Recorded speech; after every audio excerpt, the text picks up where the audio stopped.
Ferrari thought they understood their car in Austin until Lewis Hamilton proved them wrong. The 7-time world champion uncovered a hidden performance trait in the SF-25 that had gone unnoticed all season. What began as another difficult qualifying turned into a technical revelation inside Maranello. And for the first time in months, Ferrari realized Hamilton wasn't struggling with the car, he was teaching it. From the very first lap, something in his approach felt different. While others wrestled their cars through the high-speed S's, Hamilton flowed through them with delicate restraint, as if tracing the air itself. The Ferrari looked nervous on entry, biting into the asphalt, but he guided it gently, not forcing it, just allowing it to move. Sector by sector, his rhythm grew smoother, his corrections smaller. To the naked eye, it looked like the same SF-25 that had struggled all year. But to Hamilton, it felt alive in a way it hadn't before. The car was talking back and he was listening. By Q2, his engineer Riccardo Adami noticed something unusual in the data. The balance graphs, which usually showed spikes of instability, were suddenly clean. The underfloor pressure trace, once chaotic, was stable. "Car looks happier now," Adami said through the radio. "Yeah," Hamilton replied softly, "she's breathing." Nobody in the garage understood what he meant, but those two words would define Ferrari's weekend. What Hamilton had sensed wasn't magic. It was a rhythm hidden deep inside the car's aerodynamics, a point where the airflow, suspension, and steering alignment finally worked in harmony. He'd found it not through data but through instinct. As the qualifying session unfolded, Hamilton refined that rhythm corner by corner. He braked earlier into turn 11, allowed the weight to shift naturally, and exited with throttle modulation so precise it seemed measured by heartbeats rather than milliseconds. On the monitors, his onboard looked almost slow, yet the clock told a different story. The SF-25, once clumsy and unpredictable, had found consistency. In his hands, its instability became elasticity. The car was flexing with the track instead of against it. It was as if Hamilton had reached into its DNA and switched on something the engineers had forgotten was there. When the checkered flag fell, his lap time flashed on the screen. 1 minute, 32 seconds, and 912,000th, 5th place. Not pole, not front row. But inside the Ferrari garage, it felt like a victory. For the first time in months, the team saw the SF-25 behave like a real Ferrari, balanced, quick, responsive. The whispers started immediately. What did he change? One engineer asked.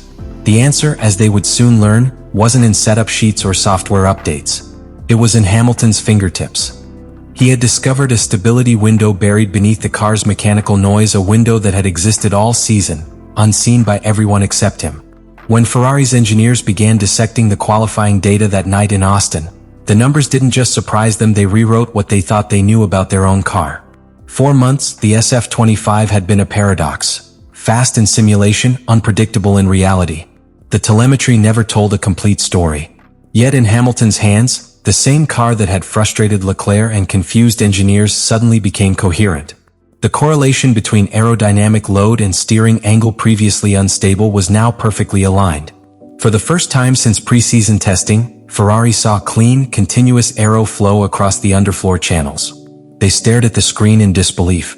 The only variable had changed: the driver. At first, they assumed it was luck or track evolution. But as the engineers overlaid Hamilton's lap traces from Q1, Q2, and Q3, a pattern emerged. His inputs weren't random, they were surgical. Each steering motion was smoother, his throttle modulation slightly longer, his braking release more progressive. In doing so, he had reduced transient load spikes across the floor by almost 20%, enough to stabilize the car's aerodynamic platform without a single hardware change. It wasn't setup magic. It was physics interpreted through instinct. One aerodynamicist described it perfectly: the car was unstable because we forced it to be rigid. Hamilton taught us to let it flex and find its own balance. What Ferrari realized next was even more profound. The SF-25's biggest flaw, its unpredictable balance through medium-speed corners, wasn't just mechanical. It was behavioral. The car's floor was designed with high torsional stiffness, optimized for stability at high speeds. But under moderate loads, that stiffness created pressure imbalances between the front and rear tunnels. Most drivers felt it as sudden oversteer. Hamilton felt it as opportunity. By softening his steering transitions, he allowed the airflow to reattach naturally, converting instability into grip. He doesn't fight the car, one senior engineer explained. He negotiates with it. When Frédéric Vasseur reviewed the internal debrief, he immediately called an impromptu meeting with the aerodynamic and mechanical chiefs. "We've been forcing this car to behave like a model," he said, pointing at the graphs. "Lewis just showed us how to make it behave like a machine."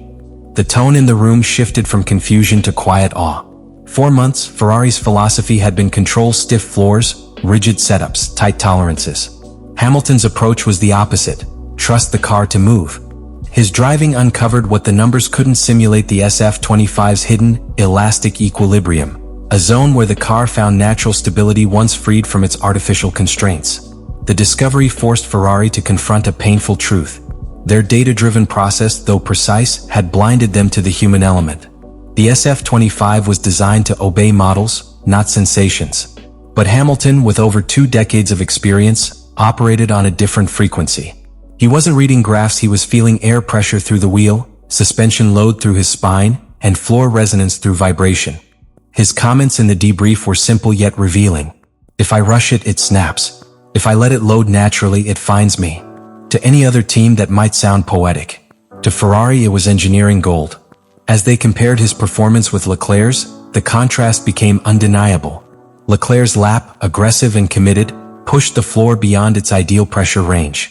Hamilton's, patient and fluid, kept it alive. The SF-25 wasn't built for brute force. It was built for finesse, a fact nobody understood until that night. Vasseur summarized it best: "This car needs a musician, not a boxer."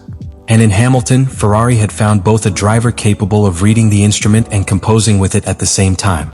By midnight, the team began rewriting their setup philosophy for Mexico. Suspension maps would be adjusted to allow greater dynamic range. Aerodynamic load targets would be recalibrated using Hamilton's data, not simulation averages. It was no longer about stability through stiffness. It was about balance through motion. Ferrari had spent all season trying to fight the SF-25's quirks. Hamilton had found harmony in them. The problem wasn't the car. It was perspective. When Ferrari's data team uploaded the qualifying telemetry to Maranello servers that night, what came back was more than analysis, it was revelation. The factory engineers couldn't believe what they were seeing. Hamilton's lap had created aerodynamic patterns that didn't exist in any of the car's simulation models. His driving inputs: smooth, progressive, deliberate, generated airflow stability that the SF-25 had never achieved in CFD or the wind tunnel. "He's operating inside the car's blind spot," said one aerodynamicist. "He's found the layer between turbulence and control." That phrase, between turbulence and control, quickly spread through Ferrari's engineering office. By midnight in Austin, the factory in Italy was already running fresh simulations based on Hamilton's data. The results were astonishing. His smoother throttle modulation was allowing the floor vortices to stabilize, improving rear downforce consistency by almost 5%. That's an eternity in modern Formula One. In pure performance terms, his technique was worth 0.2 per lap, achieved not through upgrades or parts, but through understanding. For a team obsessed with hardware solutions, this was humbling. "He drove the car better than we built it," said one senior engineer quietly. In the debrief room, Hamilton was as calm as ever. He didn't lecture, he described. "The car has a rhythm," he told the group, gesturing with his hands as if tracing airflow through space. "If you hit it too hard, it closes. But if you wait for it, it opens." The younger engineers scribbled down every word. What he was describing wasn't setup or mechanics, it was timing, the invisible coordination between driver, chassis, and air.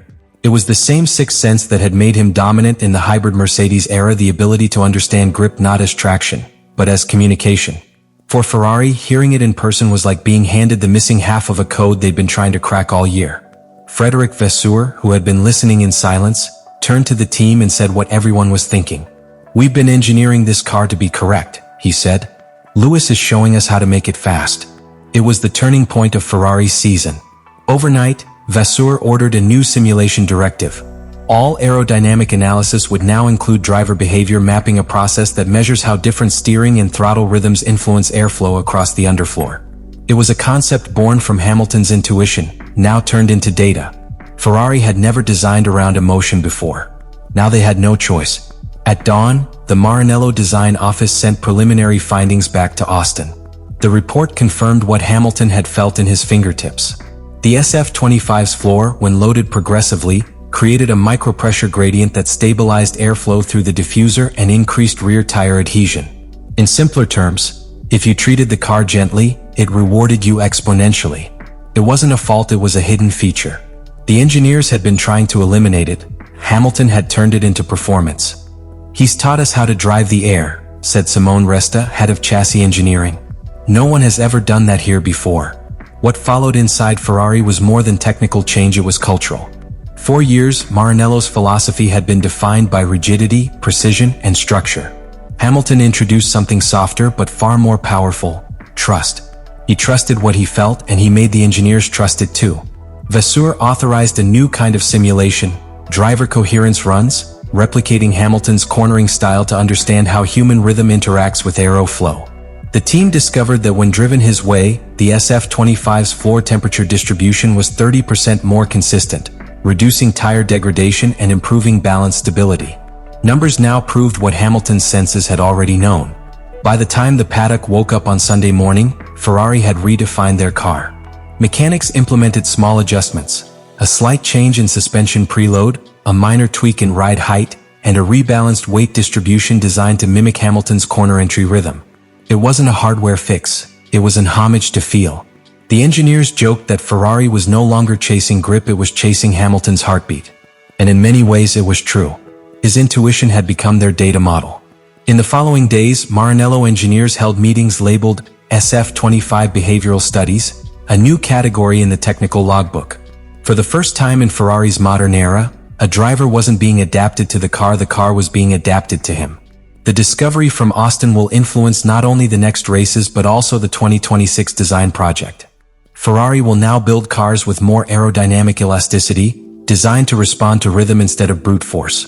One engineer summarized it perfectly: Lewis didn't find speed in the SF-25, he found its soul.